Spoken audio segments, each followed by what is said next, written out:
ഇന്ത്യയിലെ ഓരോ പൗരനും ഓരോ സവിശേഷ നമ്പർ നൽകുക എന്ന ബൃഹത് പദ്ധതി ആധാർ കേരളത്തിൽ രണ്ടാം ഘട്ടത്തിലേക്ക് കടക്കുന്നു. മാർച്ചോടെ സംസ്ഥാനത്ത് എല്ലാവർക്കും നമ്പർ നൽകാൻ കഴിയും വിധമാണ് പ്രവർത്തനങ്ങൾ പുരോഗമിക്കുന്നത്.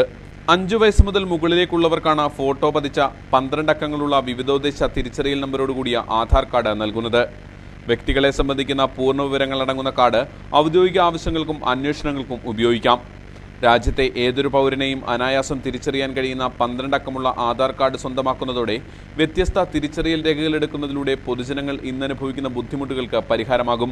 ഒരു വ്യക്തിയുടെ പേര്, ജനനതീയതി, മേൽവിലാസം എന്നിങ്ങനെയുള്ള 8 അടിസ്ഥാന വിവരങ്ങളാണ് ആധാറിന്റെ കേന്ദ്ര ഡാറ്റാ ബാങ്കിലേക്ക് നൽകുന്നത്. ഇതുകൂടാതെ വിദ്യാഭ്യാസ യോഗ്യത, passport number, gas connection number എന്നിങ്ങനെ 15 അധിക വിവരങ്ങൾ കൂടി ഓരോരുത്തരിൽ നിന്നും സംസ്ഥാനം ശേഖരിക്കുന്നുണ്ട്. ഓരോരുത്തരുടെയും 10 ഫിംഗർ പ്രിന്റുകൾ, കൃഷ്ണമണിയുടെ പ്രതിബിംബം എന്നിവയും ശേഖരിക്കും. അതുകൊണ്ട് തന്നെ ഒരു കാരണവശാലും ഒന്നിലേറെ പേർക്ക് ഒരു ആധാർ നമ്പർ ഉണ്ടാകില്ല. ഒരാൾക്ക് ഒന്നിലേറെ ആധാർ നമ്പറുകൾ എടുക്കാൻ സാധിക്കില്ല എന്നതും പദ്ധതിയുടെ പ്രത്യേകതയാണ്. ഓരോ വ്യക്തിയെയും ഓരോ നമ്പറിലൂടെ തിരിച്ചറിയുകയാണ് ആധാർ പദ്ധതിയുടെ ലക്ഷ്യം.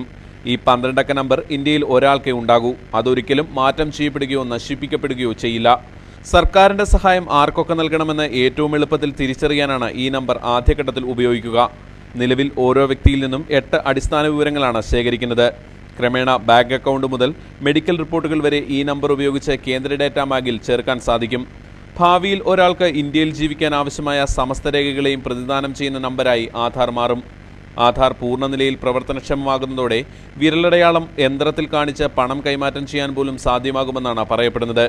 ക്രമേണ സർക്കാരുമായും സർക്കാർ ഏജൻസികളുമായും നടത്തുന്ന ഏത് ഇടപാടുകൾക്കും ആധാർ നമ്പർ നിർബന്ധിതമാകും. ജില്ലയിൽ ആരംഭിച്ച ആധാർ തിരിച്ചറിയൽ കാർഡ് രജിസ്ട്രേഷൻ 12,000 കവിഞ്ഞു. മൈലപ്ര, കോയിപ്രം എന്നീ പഞ്ചായത്തുകളിലാണ് ഇപ്പോൾ രജിസ്ട്രേഷൻ നടക്കുന്നത്. മറ്റു പഞ്ചായത്തുകളിലേക്കും രജിസ്ട്രേഷൻ വ്യാപിപ്പിക്കാനുള്ള ക്രമീകരണങ്ങൾ പൂർത്തിയായി വരുന്നു. പഞ്ചായത്തുകളിൽ വിവിധ രജിസ്ട്രേഷൻ കേന്ദ്രങ്ങൾ ഏർപ്പെടുത്താനാണ് ലക്ഷ്യമിടുന്നത്. തിരക്കൊഴിവാക്കാനായി നിശ്ചിത ഫോറത്തിൽ മുൻകൂട്ടി വിവരങ്ങൾ ശേഖരിക്കാനും അക്ഷയ കേന്ദ്രങ്ങളിൽ സംവിധാനം ഒരുക്കിയിട്ടുണ്ട്.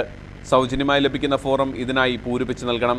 രജിസ്ട്രേഷൻ സമയത്ത് തെരഞ്ഞെടുപ്പ് കമ്മീഷന്റെ തിരിച്ചറിയൽ കാർഡോ ഫോട്ടോ പതിച്ച മറ്റ് തിരിച്ചറിയൽ രേഖകളോ ഹാജരാക്കണം. സ്കൂൾ അധികൃതർ നൽകുന്ന സാക്ഷ്യപത്രത്തിന്റെ അടിസ്ഥാനത്തിലായിരിക്കും കുട്ടികളുടെ വിവരങ്ങൾ ചേർക്കുക. തിരിച്ചറിയൽ രേഖകൾ ഒന്നുമില്ലാത്തവർക്ക് തദ്ദേശ സ്വയംഭരണ സ്ഥാപനത്തിലെ ജനപ്രതിനിധികൾ സാക്ഷ്യപ്പെടുത്തുന്നതിലൂടെയാണ് നമ്പർ നൽകുക. ഇതിനായി ജനപ്രതിനിധി ആദ്യം നമ്പർ തേടണം. സർക്കാരിന്റെ 100 ദിന കർമ്മ പരിപാടിയിൽ ഉൾപ്പെടുത്തി തുടക്കം കുറിച്ച പദ്ധതി 2012 മാർച്ചോടെ പൂർത്തിയാക്കാനാണ് ലക്ഷ്യമിടുന്നത്. News desk, PTN news.